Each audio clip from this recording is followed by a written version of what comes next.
everybody, and welcome to this week's Writers Chat. And this is the place writers like to gather together, and we talk about all things writing and writing for writers. And so we're excited that you're here either today in the chat or you're watching this on the replay. And it's getting kind of a neat community here, talking about a variety of topics that always pertain to making us better writers. We're lifelong learners here. And my name is Jean Wise. I'm joined today by my co-host, Bethany Jett, and Johnny Alexander. And we have two special guests with us today. We have Sherry Lynn back with us again today, and she's going to introduce our topic and our guest today, and I'm really looking forward to hearing it. And we are international today, aren't we, Sherry Lynn? Yes, we are. Explain that and bring everybody up and introduce what we're going to talk about today. I'm excited for that. So it's on to you, Sherry Lynn. I think the timing of this topic is perfect, Jean, because we as writers, we have to establish habits. Even as people, we want to establish habits, and we want to establish good habits. And we get information from all over the place on how to do this. And I know Bethany, before we started recording, she's heard information. Well, I had the honor and privilege of meeting Dirk Swart, not in person, but he is a client of mine. He is a professional life coach. He's a group life coach. He coaches couples, soft skills training. He's a talent management coach, and he's got the best accent. We like it anyway. But this man, talking to this man, consulting with this man, we work together, and he's brilliant. He has a ebook called How to Habit, and he is going to break the myths that we believe about how to create a habit. Dirk, tell people a little bit about yourself and get right into how to habit. And I know these ladies will have some great questions for you. I'm going to sign off. Dirk? There you go. Thank you so much, everyone. It's a big privilege for me to be here. Thank you for the nice and warm introduction. Like Sherilyn said, I'm a life and a talent. I like to call myself a life and a talent strategist. Like I said, the area of habits is a very special. I'm especially fond of the field, if you'd like to call it that. And I think there's a lot of myths around there, and I think it's very important if you want to establish anything in your life. You're going to need to become very consistent. And like Sherilyn said, now it's very important for writers, especially. We know that success habits is incredibly important, but there's a very specific reason why a lot of people struggle with cultivating new habits. I mean, the new year is just around the corner, and we all going to have New Year's resolutions, and 3 weeks in, we're going to kind of make our peace with the fact that this is not the year. And there's a very specific reason for that. I really believe that people don't have the right strategy when it comes to cultivating new habits. And a lot of people will ask, what is success habits? At the end of the day, that's going to be unique to every single person. It's going to be unique to you. For us as writers, we know that writing daily is incredibly important. And if you want to become very consistent in that, we're going to need to establish the habit of writing every single day. And I think, once again, the strategy and how you approach it is even more important than the specific habit that you decide on. So I don't know if you have any specific questions. I don't want to feel like I'm doing all the talking today. I really I look forward to hearing from you guys as well. Let's talk about the 21 days to a habit. Oh, fantastic. One of my favorites. Okay, why are you asking about that? Is it true? Okay, so that's the common, I like to call it, that's a part of pop psychology, and let me tell you quickly where that comes from. Malcolm Gladwell wrote a book on the 10,000 hours, and he wrote in the book, it takes at least 21 days to start cultivating a habit. So in other words, it's a very good start. So what happened there is a very bad case of, I don't know, in South Africa, we have a game called, in the Afrikaans is telefoontjie, which means a small telephone. And it's a bad case of, I told you something and you conveyed the message and you conveyed the message and the other person conveyed the message. And by the time the message got to the 30th person, the message was completely different. So that's what happened there. And all of a sudden people started talking about it takes 21 days to create a habit. But the problem with that is now you have people that gets very consistent and do something for 21 days. And then they're very, very disappointed when they've done it for 3 weeks. And all of a sudden they realize, but this thing is not automatic yet, because that is what habits are. They are automatic behavior. And so the latest research shows us that it's about 66 days to create a habit. That will obviously depend on the person and the specific habit. Some habits are a little bit easier to cultivate and to make it automatic. Some habits are harder. Okay, so I had a quote pop in my head when you were saying that. It was when I coached cheerleading for the high school, and the head coach would say, you don't practice until you get it right. You practice until you can't get it wrong. And that was our motto for the girls, was you're going to keep doing this until you can't mess it up anymore, because that's how ingrained it is into you. So that actually might be a good motto for habits. Like, you don't stop at the 21 days. I might have said hours on the recording. If so, that's a really bad case of like telephone. 21 hours. That'd be quite a deal. That'd be great. Yeah. But that's a good motto, I think, for life. I was just telling my boys, I think yesterday, this is why it was in my head. Like they were practicing on the keyboard. You know, Mary had a little lamb or something, and they kept messing up. And I said, you just need to keep practicing until you can't mess it up anymore. And then, you know, you're ready to keep going. So that's my little contribution so far this morning. That's very good, actually. That's very, very good. It's the same. It's a prayer principle. You pray until something happens.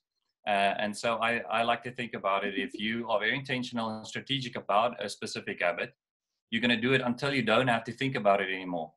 Because that's what a habit is. You do something without making a conscious decision. In the beginning, you have to decide and become very intentional about, this is the success habit that I want to cultivate.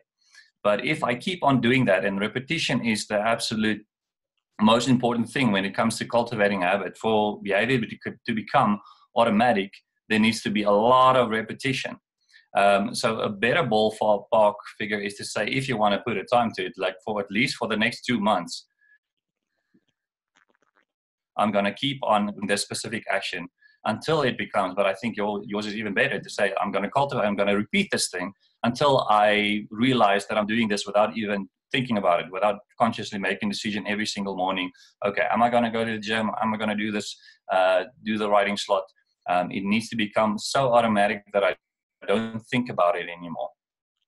Dirk, I'm wondering if this 66 days, is that an average? So some of us that have worst habits might take 166 days, and then someone else might 33, or is this a research base that the majority of us 66 days? I don't know how.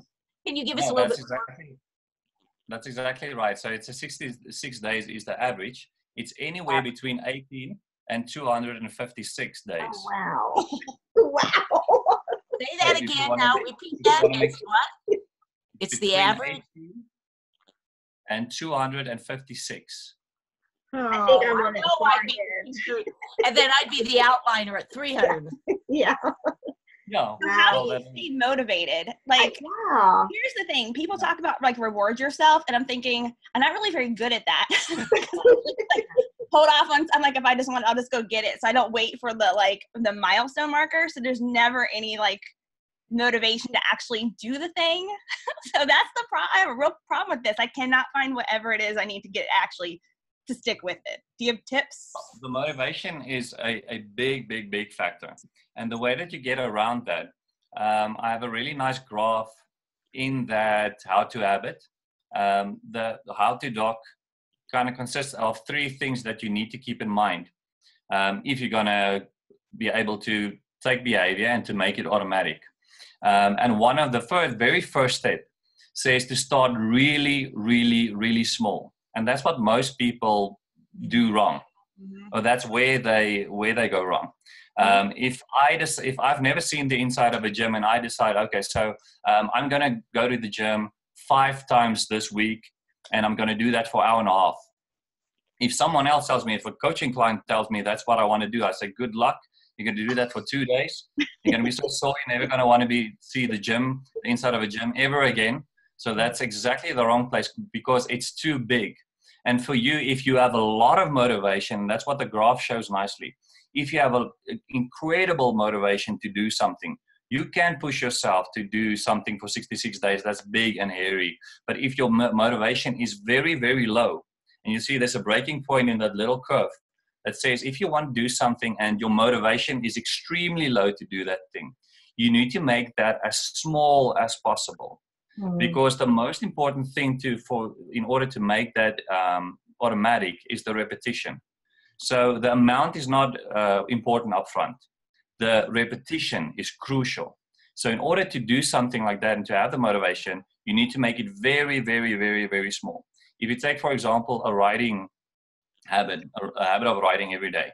Now you can say, I'm very ambitious, with Sherry Lynn will tell you, I want to finish this book that I'm busy with in 6 months. I know that's very ambitious, and I know I'll have to do a lot of writing to get that done. But the thing is, if I decide that I want to create a habit of writing 2 hours every single day, that's way too big. That's too big to start there.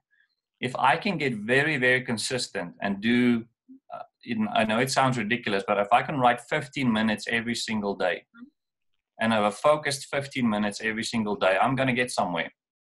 Now, I'm not going to do that for 6 months. I'm going to do 15 minutes until it becomes automatic. Then I'm going to ramp it up with a small amount. Then I'm going to say, okay, 25 to 30 minutes. And I'm going to repeat that until that becomes automatic, until I don't have to think about it anymore.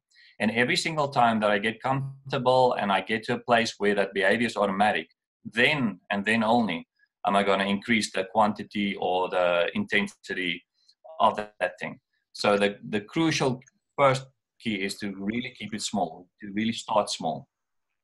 Actually, there was an article in Writer's Digest magazine, either this month or the last month, about writing 9 minutes a day, which seems just like a very small, it is not even 10 minutes, it was 9 minutes. But if you do that, the premise was that by the end of the year, you would have written a novel probably, so even just that little bit can over time add up. Yeah, and that's that's a value of doing something small and doing it very, very consistently. There's a compound effect. There's a compound effect to that. I read somewhere that Stephen King, now we're not going to be fans of his because of his content, but the fact of the matter is he's still one of the best writers in the world. Yeah. And he has one rule. He writes 5 minutes every single day, whether it's a birthday, whether it's an anniversary, whether it's New Year's. He writes 5 minutes a day, and that's what makes him the one of the best writers in the world.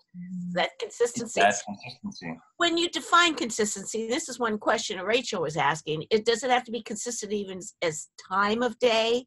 Like you write every day from 9 to 10 or whatever it is? Or does it matter as long as you write 5 minutes every day?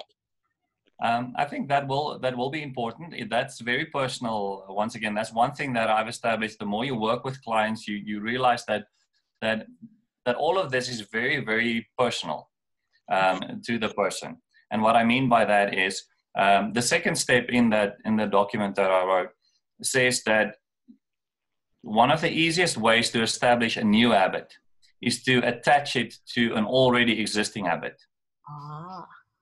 And the reason why that is so incredibly useful is because there's a little thing in I like to think about it, your brain works better with sequence.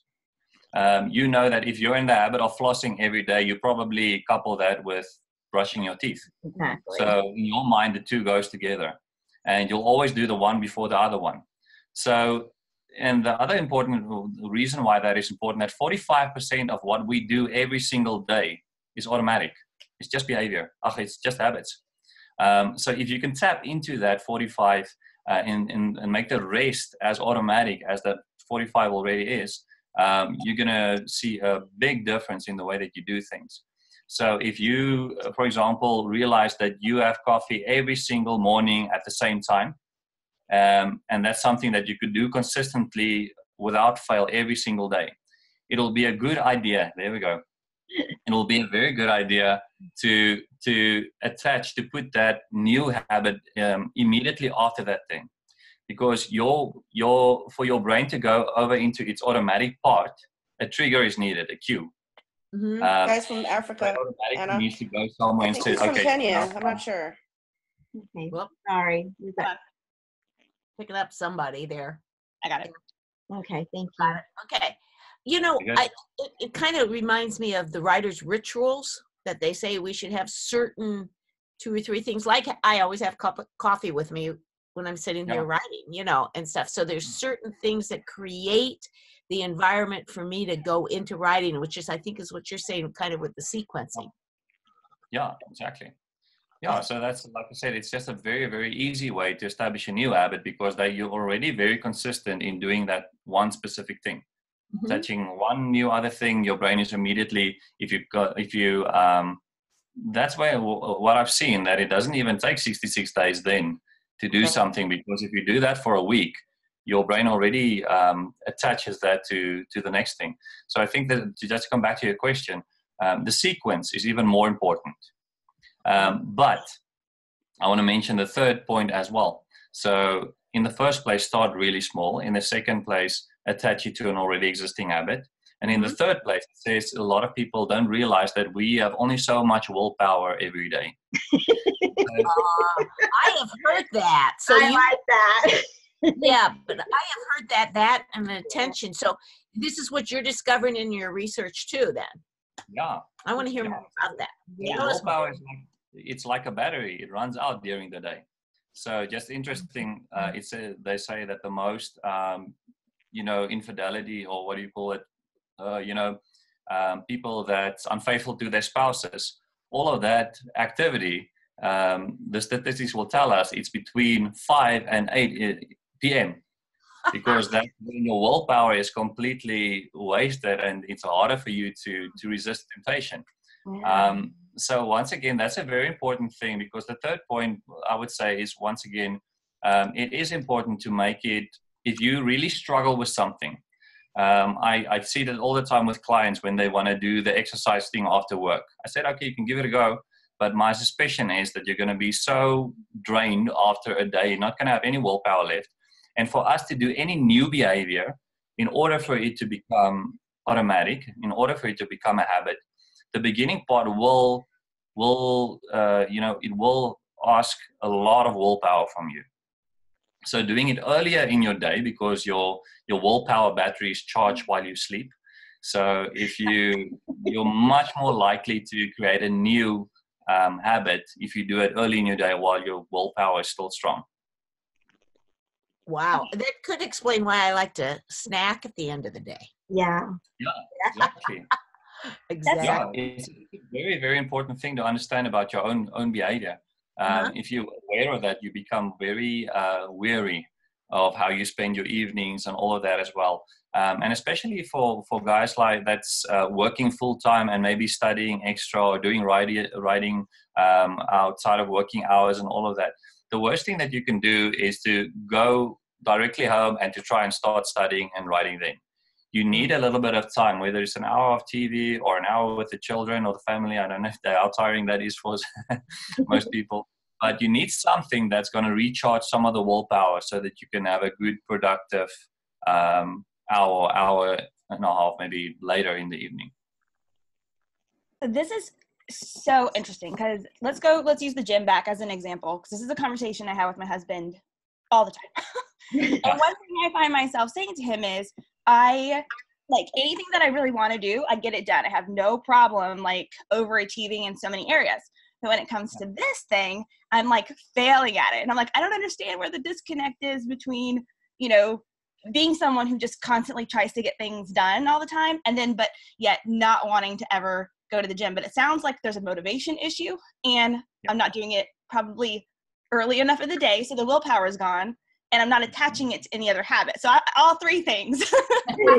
It's just, these are big revelations today, actually. well, I think it's really interesting too. Bethany put in the chat that how the boys acting up in the evening, and I think all of us have been parents. You know, we call it that kind of witching hour, like around 5 or 6, or when you get home, and the kids just seem to be going crazy. And actually, before we started recording, I was talking about my dog Griff and how he has this Zoom time every evening about 6 or 7. He'll just start wanting to play and run through the house. And then he's done. I mean, so I don't know whether that has anything to do with it or not, but it just sort of all seems to go together. Like there's just that time in the evening where we've worked so hard all day, and then we just need this release of energy or to just think on the couch. But I'm afraid if I do that, I'll never get back up again. So yeah, Jeannie said her too. Yeah. Like I said, that's once again a very personal thing, because someone can be recharged from an hour of TV, and someone else is going to stay there until they fall asleep. So you need to find that one thing that's very rejuvenating for you, but gives especially your mind, like your brain, a rest, especially if it takes a lot of cognitive energy, So yeah, that's once again a very personal thing that, and I think the worth of all of this is just, it comes to time management in how you intentionally set out your day. Mm-hmm. That's the most important thing, is to determine if you're going to do something or get something done or not. Well, we have a question in the chat from Norman. She says, what if you don't have a set routine each day? How can one establish a new habit without a set routine? And this is cute. She says, I'm a pantser in life and in writing.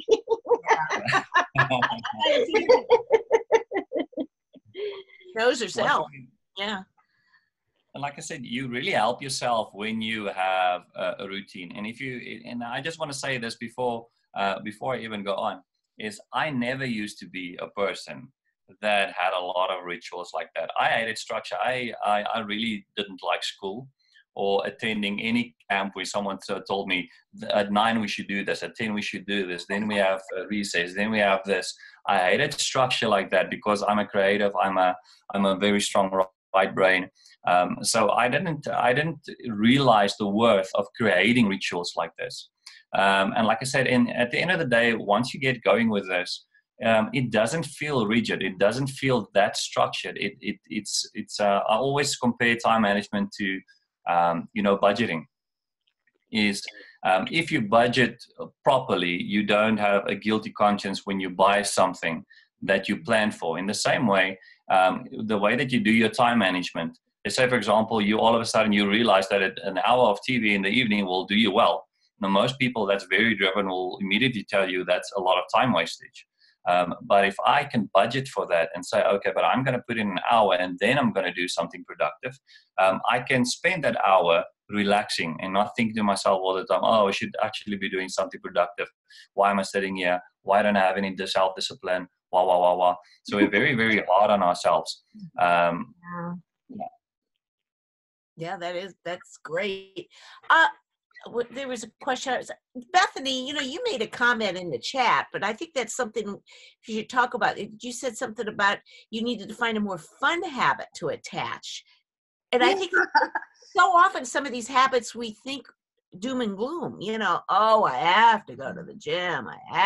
So is there something about our attitude to life or find something positive that can help Bethany get to the gym? Well, and Rhonda too. Rhonda said the same thing. She says, how do we retrain ourselves to think of new habits as being pleasant? Yeah. I don't like being in the house. The gym's not at my house, so it's really difficult. It's like 2 battles. I think when you've failed yourself so many times in the past, if you've tried something a lot of times, okay, obviously there's a pain connotation to that. I've tried this thing so many times and it just doesn't work. Yeah. And I always tell people that self-discipline is completely overrated. Okay, and what I mean by that, in the sense that most people just have a wrong strategy. And here's the thing to get excited about. If you've seen that you've struggled with it, for example, going to the gym, and that's something that I struggled with at one stage. And once I realized that the epiphany that is all about the repetition. It becoming in, and the repetition, the thing that I do establishes a new connection when we come back to attitude. We need to make a new connotation in our head when it comes to exercise. And that's the trick of making it very small and simple. Because something that's easy is pleasant to do.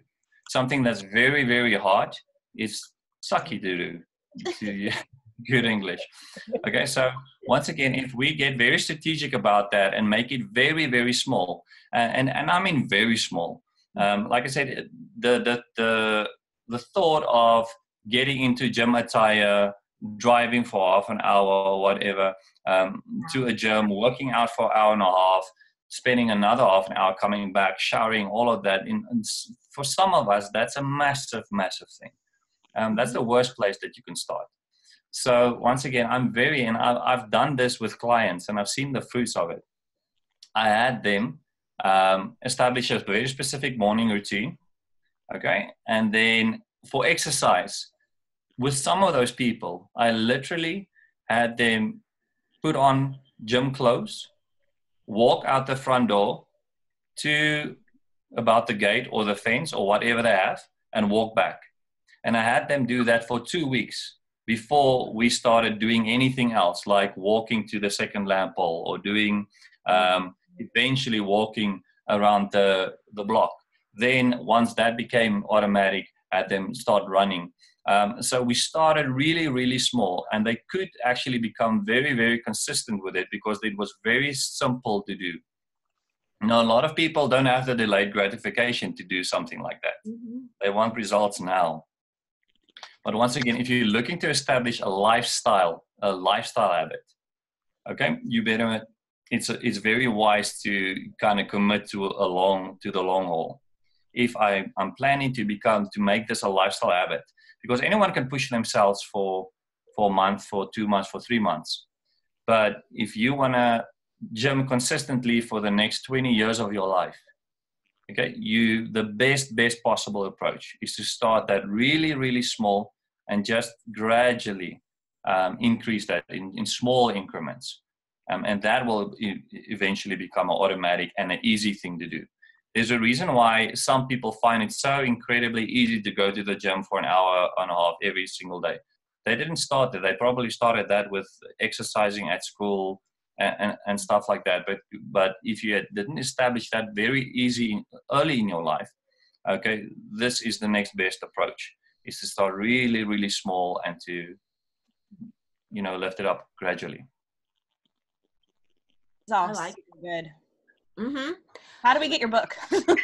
Yeah. Tell us again. Website. Have we listed his website? Yes, we did. Yes, we did. It's only $6, so yeah. Yeah, the website is there. You're welcome to buy it, but I would like you to download it for free, actually. So you are welcome if you join my group, my Facebook group, which is called Godly Success and Relationships. Oh. Then you're welcome to download that for free. Well, thank you. That is a great gift for everybody, because I think we probably do want to know. There was a question earlier, and I'm going back to the chat. Someone else asked something. I'll find the question. Okay, I have something. How do you deal with overbearing spouses who are really good at the thing that you want to do, and they don't agree with the whole take it slow concept? What's the advice then, Dirk? You explain to them your strategy, okay? I hope after today you have a new strategy, okay? You really want to exercise with him, you really want to do all of that, but you're not going to start there. If he wants you to do this for the next 20 years, he needs to allow you to do it in a small and an incremental way. Great. I will be replaying this clip. Yeah, give him the book for Christmas. If you a lot of trouble, you're welcome to send him to me for a Zoom session. All right, Justin.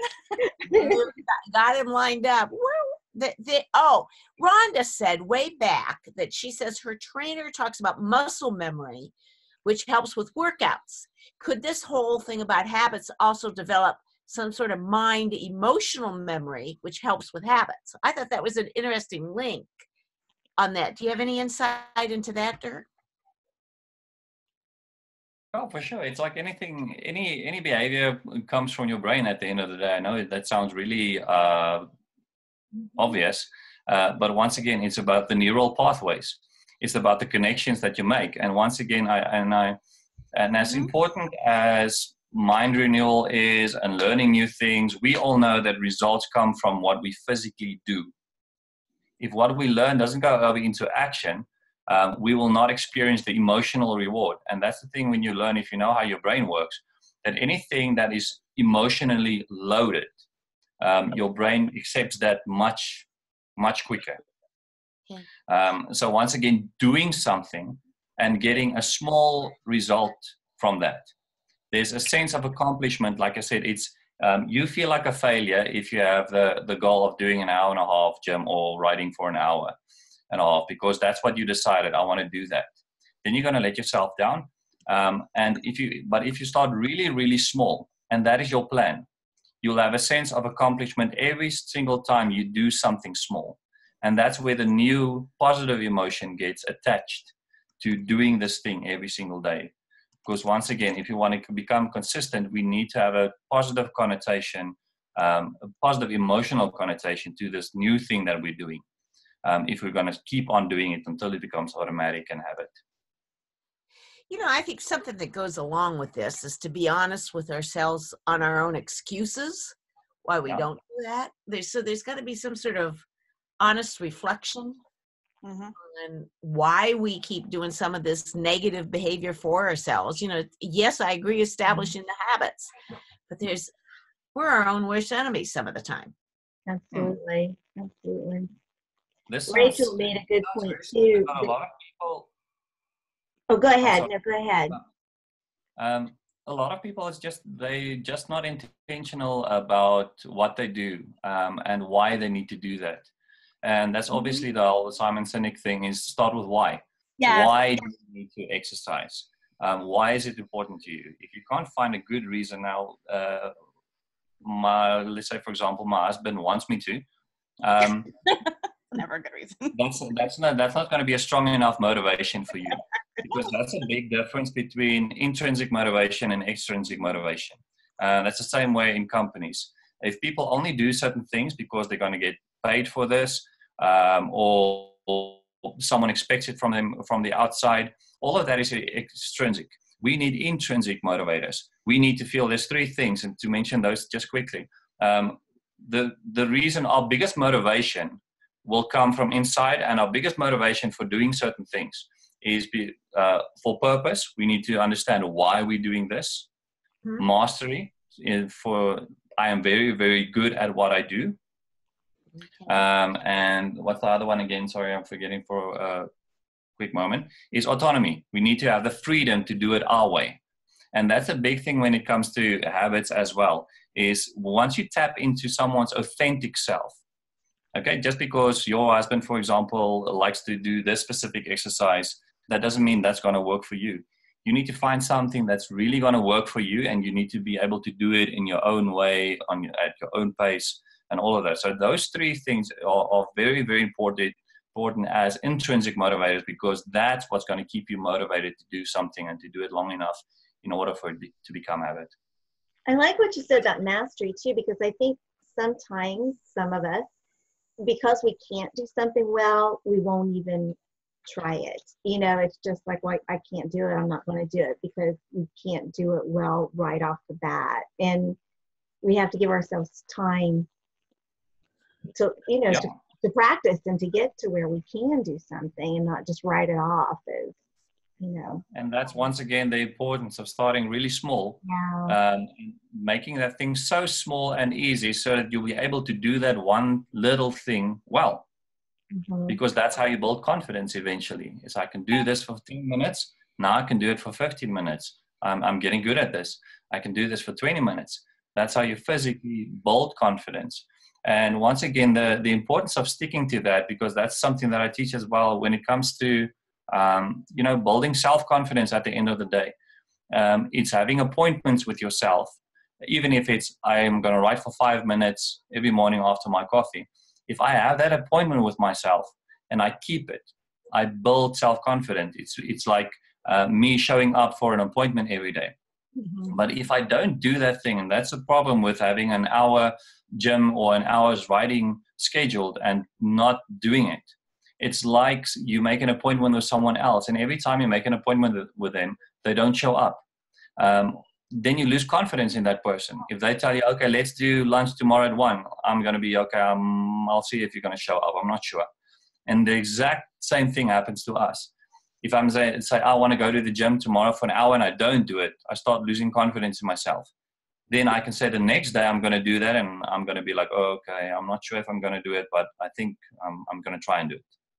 Okay, so all of a sudden we start losing confidence in ourselves as well. So we can build that if we do the whole small thing and we do the incremental increases. Renee asked a really good question, I think, in the chat. She wanted to know about what's your advice about getting back on track during those times when big life changes knock you over and throw you into that loop, or we seek out the comfort food during a time, or we're tired, or just a lot of life changes come at us all at once, or a lot of stress or pressure. How do we get back on track fairly quickly so we don't regain 20 pounds that we've lost or something? Yeah, I'm a big supporter, or I like the idea of timeouts. And that's why I love coaching so much. Because if you don't set out, like, for example, an hour every week or an hour every 2 weeks to plan your life, it's like you're going to be on a horse and you don't have, what do you call it in English? A bit for the horse. You can't steer the horse. You're just going with the horse. And most people live their lives like that. They never have a time out where they literally think about what it is that they want in life, how they're going to get there, and what's a good approach or good strategy to do that. So I'm just a big fan of having those timeouts, and that's why I have my own coaches, and I make sure that there's weekly slots and even daily slots where when I do my time management and when I work the calendar, that there will be a time in my day just for thinking, which is a lost art in our day and age. That we need a moment of pause to think, everything that I'm busy with at the moment, is it taking me where I want to go? Or I'm just basically on a horse at the moment that someone's going to ask me, where are you going? Say, ask the horse. I love that so much. Yeah. It's almost like getting permission to have that, because we're so busy and have so much to do during the day. It's like, I can't take time to do that. But Dirk has given us permission to do that. That's good. And isn't there a line, something about when a writer looks out the window and there's the thing, I am working on my writing? Yeah, absolutely. Yeah, because you do need that check out, but just not, you're saying like for ourselves, but I'm even saying in writing, that processing on that. I'm to the place a lot of times when I exercise, I don't even listen to podcasts anymore, because that gives me time when I'm exercising to look back and reflect and think through. And it's amazing what gets processed up here when you're exercising. And just a little plug. I mean, Jeannie does have at least one book, if not more, on how to do a spiritual retreat. So the retreats. Yeah. Thank you. Mm-hmm. Yeah. Does anyone else get a mad face when you're thinking? What? Do you get a mad face? Like, I'm asked more often, are you angry when I'm just like thinking? Anyone else in the chat, I want to know, like, do you have a mad face? Resting mad face. When you're concentrating. Like when you're deep concentrating, and then someone's like, are you mad? Like, are you talking to me? I'm thinking, I'm thinking on that. We've had a lot of good comments on this, and I'm afraid we're missing a few here. Well, somebody said something about cleaning or something. I'm thinking, oh my gosh, when I'm on a book deadline, I can find the craziest things to do that all of a sudden just have to be done right that minute. Procrastinate. Just to avoid the page. Yeah, it's crazy and ridiculous. Yeah. So how does that fit into these habits and time management? What's your advice on procrastination, Dirk? I think procrastination often comes from the uncertainty of what do I need to do now?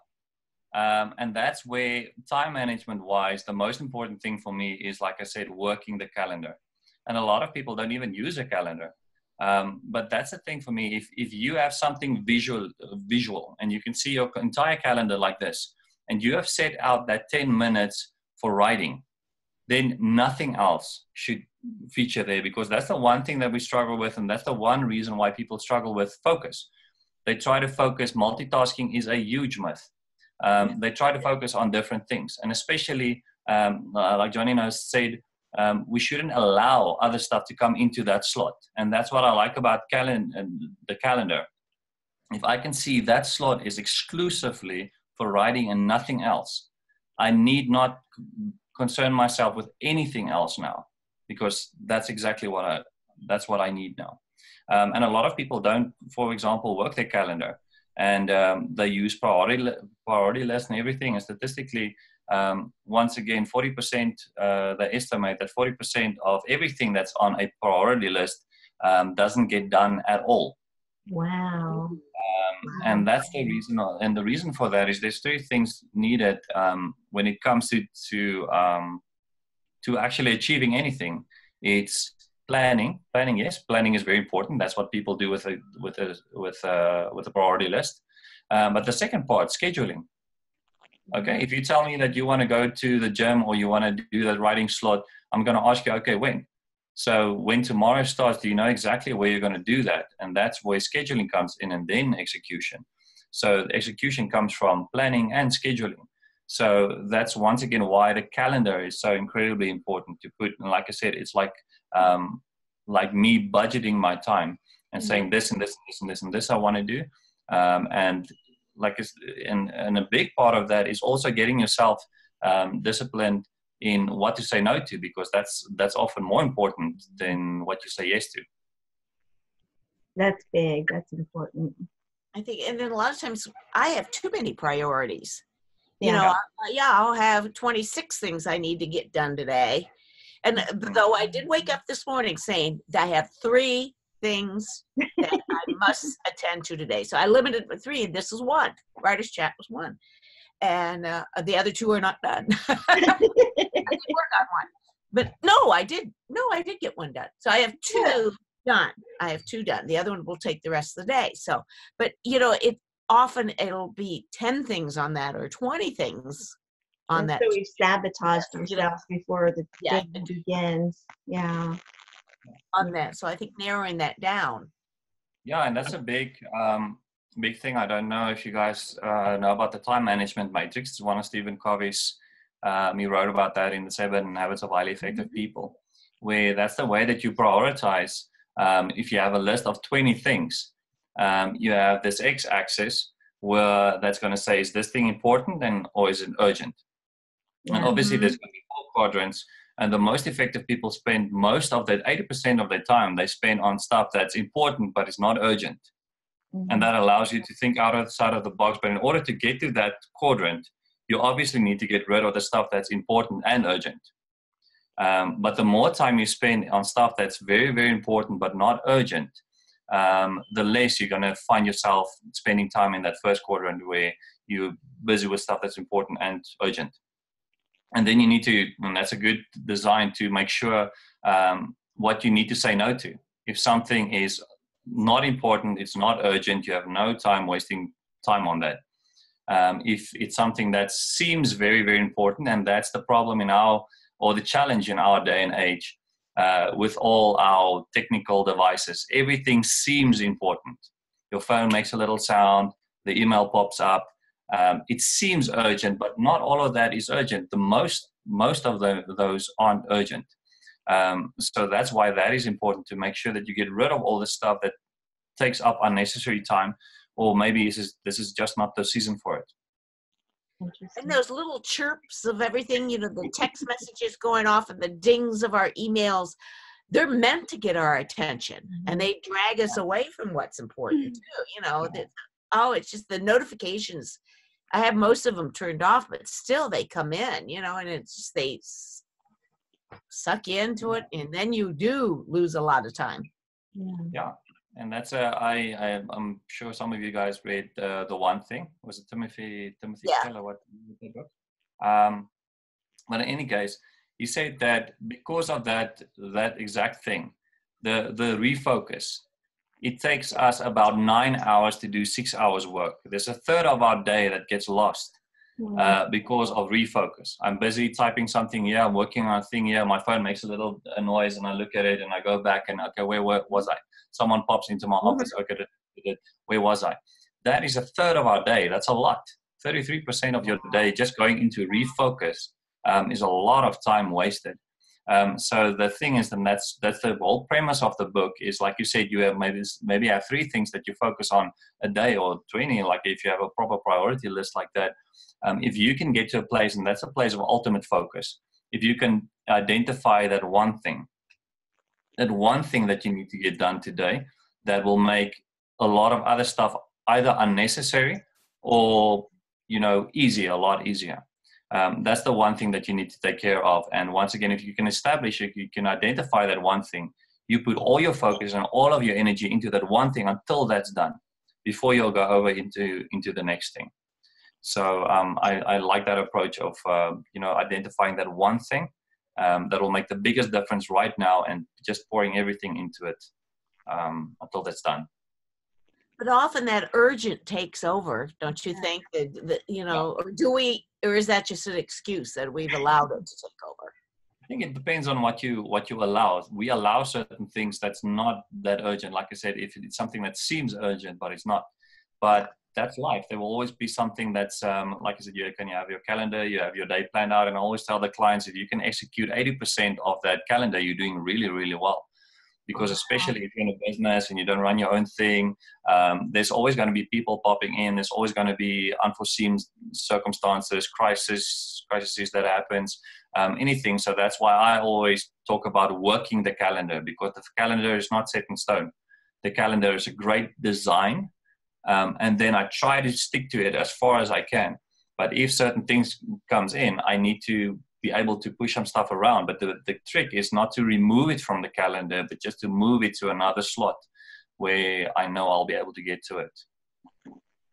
On that, very good point. Very good point. On that, it reminds me of the value of having some white space.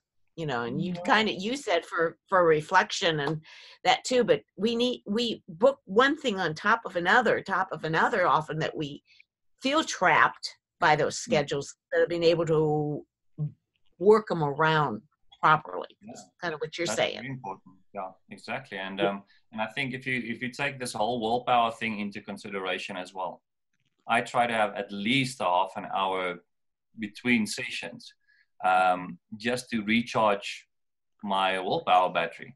And that's it. And I think that's what you're referring to this white spaces. Mm-hmm. Some stuff that's rejuvenating. And that's where we need to identify a lot of stuff that people will say, watching a series or playing a quick little game or something, everyone will immediately say that's time wastage. But if I use 15 minutes of that to get my mind on something completely different, to recharge my willpower, that's a productive activity right there. And that's part of that white space that you're talking about. Okay. Sounds good. Well, it's almost time. What we a lot of times do, Dirk, is invite everybody kind of to come back on and then have kind of a roundtable discussion. Some people have some questions. So if you want to come on back on and unmute yourself, why don't you? If you have trouble and you want to get back on video and you can't get on, just put it in the chat room. Because sometimes when we take people off, sometimes if we've taken you off the video, sometimes you can't get back on. So if you have trouble, just put it in the chat room and we'll help you on that way. And Bethany, what is this thing you're talking about? Permaflex. Yeah. Come on and talk about that a little bit. Especially with serious writer stuff, that's something Vicki and I would go back and forth, and I call it permaflex. So it's like things that we have to do, but I'm flexible with when I do them. So it's like, it has to be on the calendar this week, but I can move it around. So my Google Cal has like only things that go on the Google Cal for me are the stationary things, like doctor's appointments or things, writer's chat would have a spot there. Everything else is kind of like a task, and I can move it where I want it to be. So it's permanently flexible. I call it permaflex. When I get my situation, I love that. Get done, like the newsletter. Does it go out every Wednesday? Nope. But on my meeting right now, that's permaflex. It doesn't all go out. But I'm not, because other things come up too. So They do. To get very, very clear on what needs to be very consistent and what's the movable things. Yeah. So if you want to be a serious writer, you need to spend, like I said, 15 minutes or 9 minutes a day writing. And that's the great thing too. And that's why I'm so, I protest so hard for a proper morning ritual. Because if you can identify the things that need to happen really, really consistent, it's a very good idea to put that early in your day while your willpower is still strong, for the consistency in order to make it a habit and automatic, so that you have the rest of the day to tend to all of these movable items that you're talking about. Yes. Yeah. But if you're going to do it the other way around, some of them are going to fall through. Like if you leave your writing for somewhere in the day that might move, and it might that might completely fall through. So like I said, getting very, very clear on what needs to be very consistent and putting that in the best part of your day, and having the other stuff move around. You know, like eating dinner as a family is like a big thing, but so a goal of mine for the day is spending time with the kids, even if it's just like for a small amount of time. So, but Tamsin Horton, who's been a guest on here before, talks about productivity and stuff. She had mentioned something in like a Facebook something, and about how she moves that time around. And so sometimes for me, that's we eat dinner with the kids, and sometimes they just want to eat a hot dog and like watch a show for a little while. So that time with them moves to maybe after dinner, or we go to the park. And so like that's like a permaflex daily thing that I do.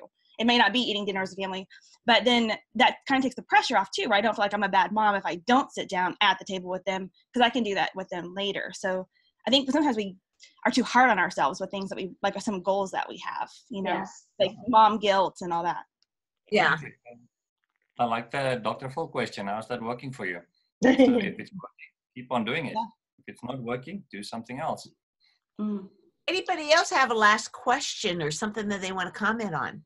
I liked Rachel's question. Can you give us an example of a change that you've made, a habit that you've changed in your life or that you've started? That was from Rachel Schmoyer, but I think that's a great question. Give us an example of something you've done in your life. Here's a great example, coming back to the importance of the morning, and that's why I'm so passionate about this. I never used to be someone, like I said, that had a lot of rituals, that had a lot of automatic behavior, that had a lot of habits. But once I had this little epiphany, I started with, like I said in the document as well, start with one habit. Start with one thing that you do differently in the day. Design a perfect morning, for example, and start executing on that. So just to give you an idea, and I don't mean this to brag or to say that I've arrived, I'm still learning, I'm still attaching new habits, but here's my proof that it works. I can tell you exactly my ritual for every single morning that my alarm goes off. Wow. I drop out of bed, I drop to my knees. I say, good morning, Lord, this is your day. I get up, I do 50 squats. Okay, there's my getting consistent in waking my body up. That's not necessarily my exercise.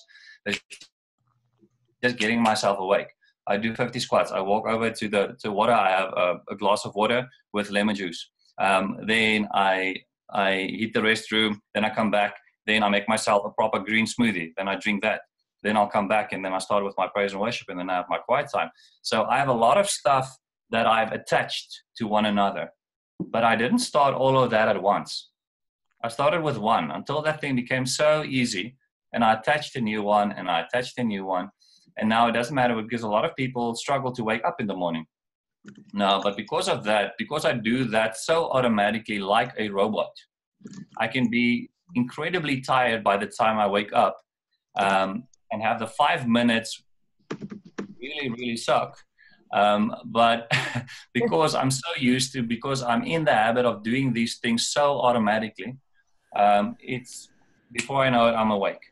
And I can do all the things that I actually want to do. And everything that's put in my morning, exactly like I said, is time management wise, the most important things. If I don't develop myself, if I don't do my quiet time, if I don't read every single morning, if I don't go to the gym, I do all of that before I even start with my work week, before I even start with all the coaching sessions, and all of that. So just having that morning ritual. But to come back to the habits, that's how I did it. I did it one at a time and started really, really small. I didn't start with 50 squats. I started with 10, and worked my way up. Thank you for saying that. I was like, about to start like the 50 squats in the morning. Yeah, it's like, That's fine. And I love the idea of sequencing, attaching it. I think that's been probably one of my key takeaways from today, is to attach it to something and start small and build up.